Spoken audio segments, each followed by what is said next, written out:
Not a rivalry, it's rampage. Ishan Kishan show చూసాము, dominating performance team India నుండి. Pakistan where did they go wrong and India game plan, అవన్నీ కూడా మాట్లాడతాను ఈ వీడియోలో. Welcome to power play. నా పేరు హనుమాన్ గారి.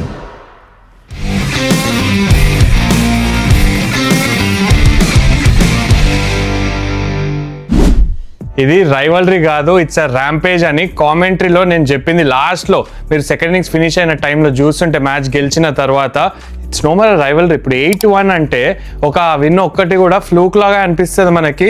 అండ్ పాకిస్తాన్ ఎక్కడ దే వెంట్ రాంగ్ నేను ఫస్ట్ నుంచి కూడా డీటెయిల్గా ఎక్స్ప్లెయిన్ చేస్తాను. And India tactics out standing, అవన్నీ కూడా నేను మాట్లాడతాను ఈ వీడియోలో. First of all Ishan Kishan ఎంత మెచ్చుకున్నా తక్కువే. ఫరాన్ ఏదో లాస్ట్ టైం ఏషియా కప్లో బూమ్రాన్ 2 సిక్స్లు కొట్టిన తర్వాత డాక్యుమెంటరీ చేశాను అని ఏదో అన్నాడు. యాక్చువల్గా ఇషాన్ కిషన్ కమ్బ్యాక్ ఎలా అయితే చేశాడో ఇండియన్ సైడ్లో ఎవరు కూడా ఛాన్స్ ఇవ్వలేదు. ఇప్పుడు ఒక రకంగా సంజు శాంసన్ థ్యాంక్స్ చెప్పొచ్చు మనం. ఒకవేళ సంజు శాంసన్ కొంచెమైనా ఫామ్లో ఉండుంటే ఆ న్యూజిలాండ్ సిరీస్లో, ఆర్ తిలక్ ఇంజర్డ్ కాకపోయి ఉంటే తిలక్ కూడా థ్యాంక్స్ చెప్పాలి. కాకపోయి ఉంటే బహుశా ఇషాన్ కిషన్ ఆడేవాడు కాదు 11లో. అండ్ ఇలాంటి ఫామ్ బహుశా చూసేవాళ్ళం కాదేమో, ఇలాంటి పర్ఫార్మెన్స్ చూసేవాళ్ళం కాదేమో. So everything happens for a reason. డొమెస్టిక్లో వాళ్ళు ఫైనల్స్ దాకా వెళ్ళడం, తను అక్కడ 100 స్కోర్ చేయడం, జార్ఖండ్ గెలవడం, తను లైమ్ లైట్లో రావడం, తిరిగి ఇండియన్ టీంలోకి రావడం. అండ్ ఇలాంటి పర్ఫార్మెన్స్, ఎలాంటి పర్ఫార్మెన్స్ అంటే it's once in a life time నాక్ అది. ఎందుకంటాను అంటే తను 77 ఆఫ్ 40 balls 77, ఆల్మోస్ట్ 200 స్ట్రైక్ రేట్తో కొట్టాడు. వేరే బ్యాటర్స్ అందరూ కలిపి 80 balls 95. అంటే మీరు దాన్ని బట్టి అర్థం చేసుకోవచ్చు ఎలాంటి ఇన్నింగ్స్ ఆడాడో ఇషాన్ కిషన్. తను ఎప్పటికీ గుర్తుంచుకుంటాడు, మనందరికి కూడా ఎప్పుడు గుర్తుండే నాక్ ఆడాడు ఇషాన్ కిషన్. తను స్క్వేర్ ఆఫ్ ది వికెట్ బాగా ఆడతాడు, పేస్ యూజ్ చేస్తాడు, స్పిన్నర్స్ కొంచెం షార్ట్ వేసారా పవర్ ప్లేలో ఆ బౌండరీస్ కొడతాడు, అవన్నీ మనకు తెలిసిందే. కానీ మ్యాచ్లో, హై ప్రెషర్ మ్యాచ్లో అలా వెళ్ళి ఎగ్జిక్యూట్ చేయడం అంటే, కొన్ని స్టాట్స్ చెప్తాను వినండి.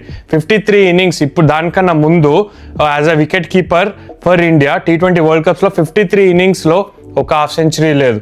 కానీ Ishan Kishan last 2 innings 2 half centuries score చేశాడు. టోటల్గా 3 innings 2 half centuries.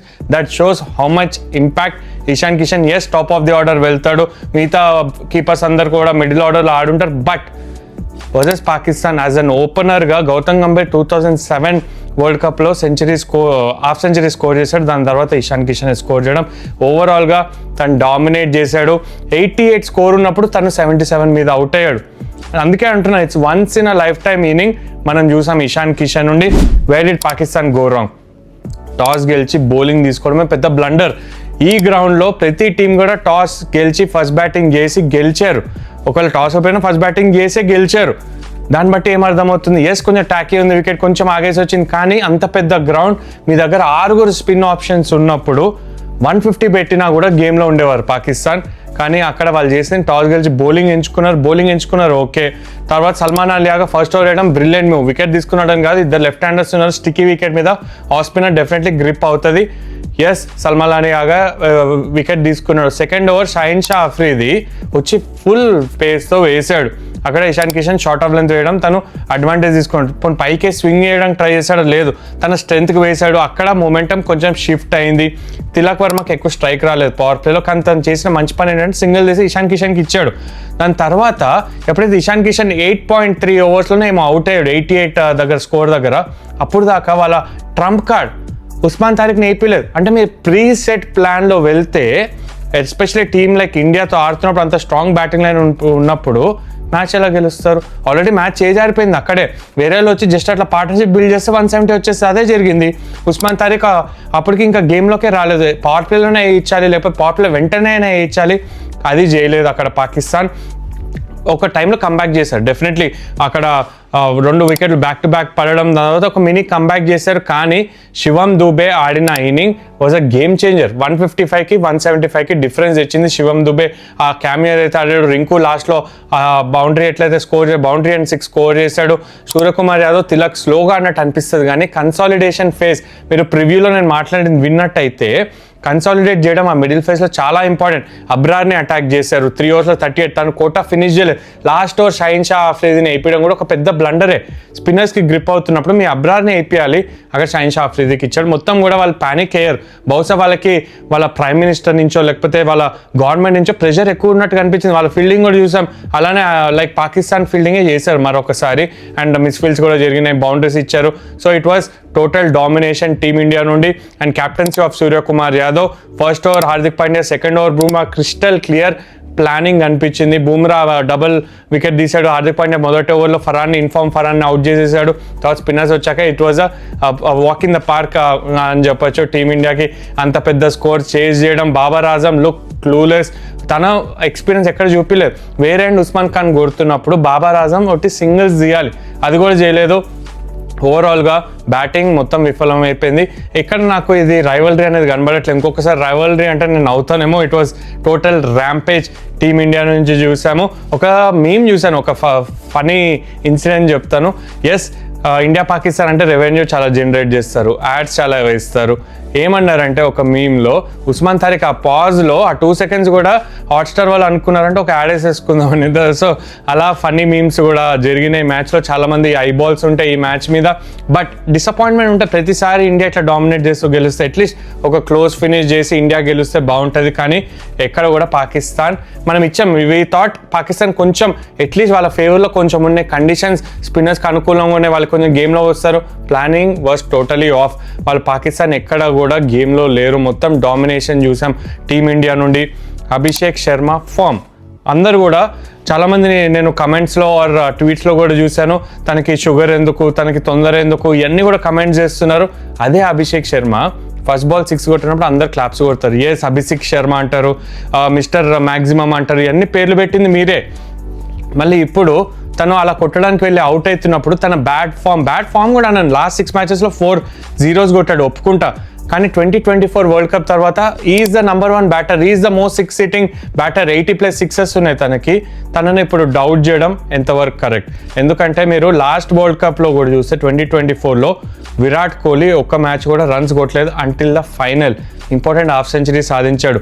Abhishek Sharma ఎలాంటి ప్లేయర్ అంటే, I'm not comparing Abhishek Sharma Virat కోహ్లీని కంపేర్ చేయట్లేదు. కానీ తను ఎలాంటి ప్లేయర్ అంటే, ఒక మ్యాచ్ తగులుకున్నాడా మ్యాచ్ తనే గెలిపించేస్తాడు. అండ్ ఈరోజు ఇషాన్ కిషన్ ఎట్లయితే ఆడాడో ఎగ్జాక్ట్గా తను కూడా అదే చేయగలుగుతాడు, ఆర్ ఇంకా 6 ఎక్కువ కొట్టగలుగుతాడు. అలాంటి బ్యాటరే. మంచి వికెట్, ఫ్లాట్ వికెట్ దొరికిందంటే అభిషేక్ శర్మ డెఫినెట్లీ ఫైర్ అవుతాడు, దాంట్లో ఏ సందేహం లేదు. మీరు అనొచ్చు మరి సంజు శాంసన్ కూడా అన్ని ఛాన్సెస్ ఇస్తే తను కూడా కొడతాడు కదా, మరి రిప్లేస్ చేయాలా, అట్లాంటి డౌట్స్ ఏమి ఉండదు. Abhishek Sharma has done it for the last 2 years, is world number 1. Definitely తను ఏదో ఒక మ్యాచ్ ఫైర్ అవుతాడు, ఆర్ ఒక మ్యాచ్ ఫైర్ అయితే అక్కడ నుండి ఫైర్ అవుతూనే ఉంటాడు. తిలక్ వర్మ 3 innings 3 times 25, ఏదో 25 గండం ఉన్నట్టుంది, 25 మీద అవుట్ అవుతున్నాడు. బట్ ఈరోజు స్మార్ట్గా ఆడాడు, కొంచెం కంటిన్యూ అయ్యి ఉంటే బాగుండేది. గౌతమ్ గంభీర్ని కూడా మెచ్చుకుంటా, ఎందుకంటే 2 డ్రింక్స్ బ్రేక్ మీరు అబ్జర్వ్ చేస్తుంటారు, ఆర్ మీకు ఫుటేజ్ ఉందో లేదో నాకు తెలీదు. నేను కామెంటరీ చేస్తాం, నాకు ఫుటేజ్ ఉంటుంది కాబట్టి. First drinks break Ishan Kishan ఇంకా తిలక్ ఉన్నారు. తను చెప్పింది ఏంటంటే, ఇషాన్ కిషన్ని నువ్వు కొడుతూ ఆడు, తిలక్ని ఉండమన్నాడు. సెకండ్ డ్రింక్స్ బ్రేక్లో ఇది తిలక్ పోస్ట్ మ్యాచ్ ఇంటర్వ్యూలో చెప్పాడు, నేను లిప్ రీడ్ చేసి చెప్పట్లేదు. సెకండ్ డ్రింక్స్ బ్రేక్లో సూర్య ఆడతాడు లాస్ట్ వరకు, నువ్వు కొట్టడానికి ట్రై చేయి. అక్కడ గేమ్ ప్లాన్ ఏంటి? ఫస్ట్ డ్రింక్స్ బ్రేక్ అప్పుడు ఎన్ని ఓవర్స్ అయినాయి? 6 overs అయినాయి. అక్కడ ఇషాన్ కిషన్ మంచి ఫ్లోలో ఉన్నాడు, తను కొట్టని నువ్వు ఉండు, వికెట్ సేవ్ చేయి, ఒక ఎండ్ వికెట్ సేవ్ చేసుకొని పెట్టుకుందాం. ఎందుకంటే తర్వాత కొంచెం కష్టం అవుతుంది, స్ట్రైక్ రొటేషన్ చేయాల్సి వస్తుంది. వికెట్స్ ఇన్ హ్యాండ్, మీరు ప్రివ్యూ విన్నట్టయితే వికెట్స్ ఇన్ హ్యాండ్ ఉండడం చాలా క్రూషియల్ అని మాట్లాడాం మనం. అలానే తను 6 overs అప్పుడు ఆ ప్లాన్ ఇచ్చాడు. దాని తర్వాత ఎప్పుడైతే 14 overs అయినాయో, Tilak is got the license to hit. ఎందుకంటే దాని తర్వాత హార్దిక్ పాండ్యా ఉన్నాడు, శివన్ దుబే ఉన్నాడు, రింకు ఉన్నాడు, అక్షర్ పటేల్ ఉన్నాడు. సూర్య లాస్ట్ వరకు ఉంటే USA మ్యాచ్ ఏం చేశాడు అందరు గుర్తుండేటట్టయితే, లాస్ట్ 3 overs సూర్య తను will be at his best, మన అందరికీ తెలిసింది. అందుకే తిలక్ కొట్టమని అన్ఫార్చునేట్లీ అవుట్ అయ్యాడు. దాని నెక్స్ట్ బాలే అక్కడ హార్దిక్ పాండ్యా అవుట్ అయ్యాడు. It's okay, it happens. ప్లానింగ్ని మెచ్చుకోవాలి, ఏ టైంలో ఏ బ్యాటర్ టార్గెట్ చేయాలి, ఇలాంటి పిచ్లో ఎలా ఆడాలి. I think India were spot on. Bowling changes కానీ, వాళ్ళ బ్యాటింగ్ టాక్టిక్స్ కానీ, everything were spot on. Team selection కూడా వాషే ఆడతాడేమో అనుకున్నా, బట్ స్టిల్ వాళ్ళు రింకుని పెట్టుకొని వెళ్ళారు, విచ్ ఇస్ స్టిల్ ఓకే. వాళ్ళకి లగ్జరీ ఆఫ్ ఆప్షన్స్ ఉన్నాయి. కుల్దీప్ని తీసుకొచ్చారు, తను కూడా వికెట్స్ తీశాడు. So everything was spot on, everything is looking good for India. Next match నెదర్లాండ్స్తో ఉండబోతుంది. Great time Abhishek Sharma. I think will come back in form. ఒక 50 అయితే స్కోర్ చేస్తాడని నాకు గట్ ఫీల్ అనిపిస్తుంది. ఈ మ్యాచ్లో మీ బెస్ట్ మూమెంట్స్ ఏమనిపించింది, మీ ఒపీనియన్స్ ఏంటి, మీకు ఇంకా ఏమైనా చూడాలనిపిస్తుంది, ఆ టీం ఇంకా బెటర్గా ఎలా చేస్తుంది అనిపిస్తుంది, ఆర్ మీరు మీ ఒపీనియన్ ఏదున్నా కూడా కమెంట్స్లో షేర్ చేయండి. Thank you for watching.